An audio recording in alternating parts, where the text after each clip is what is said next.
finishes off in style. A magnificent strike into the crowd. வணக்கம் நண்பர்களே, welcome to my channel cocktail furious and welcome to my T20 world cup special. இந்த வருஷம் 2024 T20 world cup ஸ்பெஷலாக தான் இருக்க போகுது, அதுல டவுட்டே கிடையாது. ஸோ இப்போ நம்ம பார்க்க போற video match 44 Australia versus Bangladesh super 8 match at Antigua நடந்து முடிஞ்சிருச்சு. அண்ட் ஆஸ்திரேலியா 28 ரன் வித்தியாசத்துல டிஎல்எஸ் மெத்தட் மூலமா அந்த மேட்சை வின் பண்ணிட்டாங்க மக்களே. ஸோ அவங்களும் 2 குரூஷியல் பாயிண்ட்ஸ் எடுத்துட்டாங்க, பிளஸ் நல்லா பெரிய ரன் ரேட்டோட. ஸோ இந்தியா ஒரு பக்கம் ஆப்கானிஸ்தானோட டாமினேட் பண்ணிட்டாங்க இந்த குரூப்ல, அண்ட் இப்போ ஆஸ்திரேலியா வந்து பங்களாதேஷோட டாமினேட் பண்ணிட்டாங்க. ஸோ ஆஸ் எக்ஸ்பெக்டட் மோஸ்டா இந்தியா ஆஸ்திரேலியா தான் வந்து பாத்தீங்கன்னா இந்த குரூப்ல வந்து செமிஃபைனல் போற மாதிரி கிளியரா தெரியுது. ஏன்னா ஆப்கானிஸ்தானும் பங்களாதேஷும் செம்ம அடி வாங்கிட்டாங்க ஃபர்ஸ்ட் மேட்ச்லயே.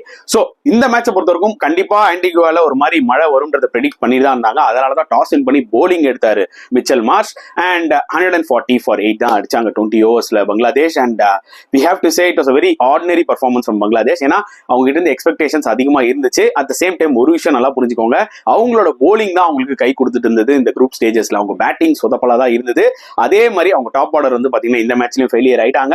எக்ஸப்ட் ஷாண்டோ கேப்டன் வந்து பாத்தீங்கன்னா ஒரு ஸ்பிரிட்டடா விளாண்டாரு, சூப்பரா விளாண்டாரு. 41 ரன்ஸ் அவர் ஒருத்தர் மட்டும் பாத்தீங்கன்னா ஸ்டெடியா விளாண்டாரு. அதுக்கப்புறம் மிடில் ஆர்டர்ல Hridoy once again showing his consistency and class, அவரும் செம்மையா விளாண்டார் ஃபார் 28 of 40. பட் மத்த பிளேயர்ஸ் யாருமே கை கொடுக்கல. எனக்கு என்ன மிகப்பெரிய டிசப்பாயின்மெண்ட்னா ஷகிபுல் ஹசன், மஹமதுல்லா மாதிரி எக்ஸ்பீரியன்ஸ் பிளேயர்ஸ்லாம் வந்து பாத்தீங்கன்னா அகைன்ஸ்ட் இந்த மாதிரி ஆஸ்திரேலியாவோட நல்லா பெர்ஃபார்ம் பண்ணணும். நீங்க சின்ன சின்ன டீம்ஸோட பெர்ஃபார்ம் பண்றது முக்கியம் கிடையாது. இந்த மாதிரி ஆஸ்திரேலியா, இந்தியா அண்ட் ஒரு என்ன சொல்றது ஒரு இங்கிலாந்து இந்த மாதிரி கண்ட்ரிஸோட நீங்க வந்து பாத்தீங்கன்னா பெர்ஃபார்ம் பண்றதுதான் மனசுல நிற்கும். அண்ட் அதுதான் வந்து பாத்தீங்கன்னா ரொம்ப குரூஷலா வந்து அமையும். But unfortunately Shakib and Mahmudullah in recent times மத்த டீம்ஸோட ஆடுறாங்க, பட் ஒரு நல்ல ஒரு டஃப்பான ஒரு ஆப்பனண்டோட வந்து பாத்தீங்கன்னா பெர்ஃபார்ம் பண்ண மாட்டேங்கிறாங்க. அங்கதான் பங்களாதேஷ் செம்ம அடி வாங்கிட்டாங்க. அவங்களால 140 தான் அடிக்க முடிஞ்சது.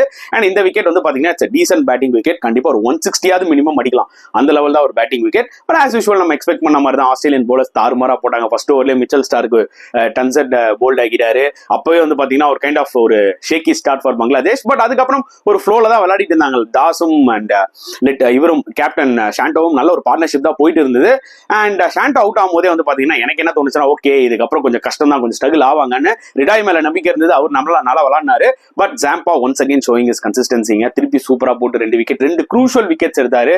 ஃபீல்டிங்கும் தாறுமாறா ஆக்சுவலா ஜாம்பா பண்ணாருன்னு தான் சொல்ல முடியும். அண்ட் எல்லா ஆஸ்திரேலியன் போலர்ஸும் சூப்பரா போட்டாங்க. But specially huge congratulations for Pat Cummins, hattrick எடுத்தாரு மக்களே. ஸோ இந்த எடிஷன்ல இதான் முதல் hattrick. So overall second Australian to get hattrick in world T20 and overall world T20ல இது 7வது முறை ஒரு போலர் வந்து ஹேட்ரிக் எடுக்கிறது.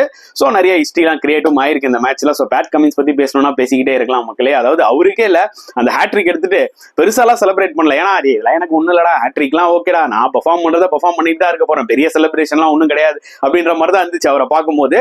சரி, ஆஸ்திரேலியன்ஸ் வந்து எப்படின்னு பாத்தீங்கன்னா அவங்களோட கடமையை அவங்க பாட்டுக்கு செஞ்சுக்கிட்டு போயிட்டே இருப்பாங்க. அதுதான் ஆஸ்திரேலியா கிட்ட ரொம்ப ஓவராவும் செலிப்ரேட் பண்ண மாட்டாங்க. அதாவது அவங்கள பொறுத்த வரைக்கும் அந்த மேட்சை வின் பண்ணுமா, பர்சனல் மைல் ஸ்டோன்ஸ் எஸ் அவங்க வந்து பாத்தீங்கன்னா ஹாப்பியா இருப்பாங்க, பட் ரொம்ப தூக்கி தலைமையில வச்சுக்க மாட்டாங்க. அது கிளியரா பேட் கமின்ஸ் பார்க்கும் போதே தெரிஞ்சது. Anyway getting hattrick is not easy மக்களே. So we have to give him huge credit. And எல்லா போலர்ஸுமே நல்லா போட்டாங்க. அண்ட் சேசிங்ல as expected டிராவிஸ் ஹெட்டும் டேவிட் வார்னரும் பொளந்து கட்டிட்டாங்க. 6.2 ஓவர்ஸ்ல 65 ரன்ஸ். அப்பவே கிளியரா தெரிஞ்சது மேட்சை சீக்கிரம் முடிக்க போறாங்கன்ட்டு. அதுக்கப்புறம் ஒரு மழை வந்தது. அதுக்கப்புறம் ரிஷாத் ஹுசைன் ஒரு பேக் டு பேக் விக்கெட்ஸ் எடுத்தாரு. ஹெட் விக்கெட்டும் எடுத்தாரு, மிச்சல் மார்ஷ் விக்கெட்டும் எடுத்தாரு. ஸோ ரிஷாத் ஹுசைன் ஒரு மிகப்பெரிய பிளஸ் இந்த வேர்ல்டு கப்ல பங்களாதேஷ்க்கு சொல்லணும்னா. ஏன்னா அவர் வரும்போதெல்லாம் வந்து பாத்தீங்கன்னா கீ விக்கெட்ஸ் எடுக்கிறாரு. ஸோ நிஜமா முஷ்டாக் அகமது அவங்களோட கேம்ப்ல இருக்காரு பாத்தீங்களா, அவருக்கு ஒரு மிகப்பெரிய நன்றிகள் இவங்க சொல்லியே ஆகணுங்க பங்களாதேஷ். ஏன்னா அவர்னாலதான் இன்னைக்கு ரிஷாத் ஹுசைன் வந்து பாத்தீங்கன்னா நல்ல டெவலப் ஆயிட்டு வராரு. நல்ல ஒரு யங்ஸ்டர், இந்த வயசுல வந்து பாத்தீங்கன்னா சூப்பரா போடுறாரு. கண்டிப்பா பங்களாதேஷ்க்கு ஒரு மிகப்பெரிய ஒரு ஃபியூச்சர் ஸ்டாரா இவர் வர வாய்ப்புகள் நிறைய இருக்கு. அண்ட் சூப்பரா போட்டு பேக் டு பேக் விக்கெட்ஸ் எடுத்தாரு. அதுக்கப்புறம் மேக்ஸ்வெல் அண்ட் வார்னர் சேர்ந்து ஒரு பார்ட்னர்ஷிப் போட்டாங்க. அவங்களும் வந்து பாத்தீங்கன்னா ஒரு பிளானோட தான் இருந்தாங்க. மழை வருது, சோ நம்ம வந்து ரிக்வயர்டு அந்த ரன்ஸை வந்து அதிகப்படுத்திடணும்னு சொல்லிட்டு அவங்களும் டம்மால் டீமில் அடிச்சாங்க. டஸ்கின் ஓவர்லாம் உரிச்சு கட்டிட்டாரு ஆக்சுவலா டேவிட் வார்னர் சொல்லணும். ஒரு ஸ்டேஜ்ல 11.2 ஓவர்ஸ்ல 100 for 2, மேக்ஸ்வெல் 6 balls 14, அங்க வந்து டேவிட் வார்னர் 53 of 38 balls சூப்பரா விளாட்னாருங்க. வார்னருக்கு நம்ம கிரெடிட் கொடுத்தே ஆகணும். இதான் அவரோட கடைசி வேர்ல்ட் கப் அண்ட் இதோட ரிட்டையர் ஆக போறாரு. ஸோ அதனால அவரோட எக்ஸ்பீரியன்ஸை பயங்கரமா காமிக்கிறாரு. ஐ திங்க் இது அவரோட 3rd 50 நினைக்கிறேன் இந்த T20 எடிஷன்ல. ஸோ டெஃபினட்டா வார்னரோட எக்ஸ்பீரியன்ஸ் வந்து ஆஸ்திரேலியாக்கு பயங்கரமா உதவுது. ஸோ 11.2 ஓவர்ஸ்ல மழை வந்துச்சு. 100 for 2 ஆஸ்திரேலியா வே ஹெட். அந்த டைம்ல 76 இருந்தா அவங்க போதும். ஐ திங்க் 72 இருந்தா போதும். ஸோ அவங்க வந்து 100 ரன்ஸ் இருந்தாங்க. ஸோ 28 runs டிஎஸ்ல டிஎல்எஸ் மெத்தட் மூலமா அந்த மேட்சை வின் பண்ணிட்டாங்க. 2 crucial points எடுத்துட்டாங்க. And Bangladesh will be so disappointed. அவ்வளவுதான் சொல்ல முடியும். அண்ட் இப்போ நம்ம அவார்ட் செக்ஷனுக்குள்ள போலாம் வாங்க. ஸோ கெத்து பேட்ஸ்மேன் ஆஃப் த மேட்ச் கண்டிப்பா நம்ம டேவிட் வார்னருக்கு தான் கொடுக்கணும். சூப்பர் இன்னிங்ஸ் 53 அவரோட எக்ஸ்பீரியன்ஸை காமிச்சு அவர் செம்மையா விளாடுறாரு. இந்த எடிஷன்ல ஐ திங்க் இது அவரோட 3வது ஹாஃப் செஞ்சுரின்னு நினைக்கிறேன்.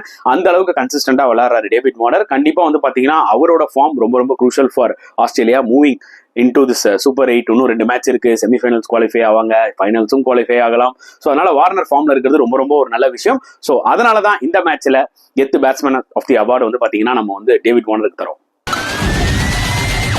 ஸோ கெத்து bowler ஆஃப் த மேட்ச் அது யாருன்னு பாத்தீங்கன்னா கண்டிப்பா பேட் கமின்ஸ் சூப்பரா போட்டு 3 விக்கெட்ஸ் எடுத்தாரு. 3 விக்கெட்ஸ் மட்டும் இல்லை, ஹேட்ரிக் எடுத்தாரு மக்களே. ஸோ ஒரு second Australian to get hattrick in world T20 overall 7th bowler to take hattrick in world T20 சொல்லி ஆகணும். And Pat Cummins as usual அவரோட வேலையை அவர் செஞ்சுட்டு போயிட்டே இருந்தாரு. அதனாலதான் கெத்து bowler of the match award வந்து நம்ம பேட் கமின்ஸ்க்கு தரோம். So allrounder of the match நான் வந்து ஆக்சுவலா மேக்ஸ்வெல் கொடுப்பாங்க. 2 overs 14 runs தான் கொடுத்து ஒரு விக்கெட் எடுத்தாரு. அட் த சேம் டைம் பேட்டிங்லயும் 6 balls 14 அந்த மொமெண்டம் விடாம டப்புன்னு வந்து அடிச்சாரு, செமையா விளாண்டாரு. ஸோ அதனால கண்டிப்பா அந்த ஆல்ரவுண்டர் ஆஃப் த மேட்ச் அந்த அவார்டு வந்து பாத்தீங்கன்னா நம்ம பிக் ஷோ மேக்ஸ்வெலுக்கு தான் கொடுக்கணும். Ultimate fielder of the match எனக்கு ஜாம்பாவோட ஃபீல்டிங் ரொம்ப பிடிச்சிருந்ததுங்க. அதே மாதிரி 2 கேட்ச் எடுத்தாரு. அதுல ஒரு கேட்ச் வந்து ரொம்பவே கஷ்டமான ஒரு கேட்ச், ஸ்லாண்ட் ஆக வாய்ப்புகள் நிறைய இருந்தது, செமையா எடுத்தாரு. அண்ட் அவரோட ஃபீல்டிங் அவுட் ஃபீல்டிங்கும் சூப்பரா இருந்தது, அவரோட கேட்சிங்கும் செமையா இருந்தது. So ultimate fielder of the match goes to Adam Zampa. சொதப்பல் ஆஃப் த மேட்ச் கண்டிப்பா ஒன்ஸ் அகைன் பங்களாதேஷோட டாப் ஆர்டர் தான். ஏன்னா ஷாண்டோ மட்டும் தான் நின்று நல்லா விளாடினாரு. Once again Tanzid failure, Litton Das failure. So இந்த மாதிரி வந்து பாத்தீங்கன்னா டாப் 3லயே வந்து டப்புன்னு எல்லாரும் அவுட் ஆகிறது வந்து பாத்தீங்கன்னா இட்ஸ் நாட் ஹெல்பிங் பங்களாதேஷ். அவங்க கிட்ட நல்ல போலிங் அட்டாக் இருக்கு, பட் போலிங் அட்டாக் மட்டும் வச்சுட்டு ஒரு மேட்சை நம்ம வின் பண்ண முடியாது. பேட்ஸ்மேன்ஸும் கை கொடுக்கணும், பட் பேட்ஸ்மேன்ஸ் அநியாயத்துக்கு ஃபெயிலியரா ஆயிட்டு வராங்க இந்த டோர்னமெண்ட்ல. இந்த மேட்ச்ல டாப் ஆர்டர் ஃபெயிலியர் தான் ஒரு மிகப்பெரிய சொதப்பல்ன்றது என்னோட ஒரு பாயிண்ட் ஆஃப் வியூ.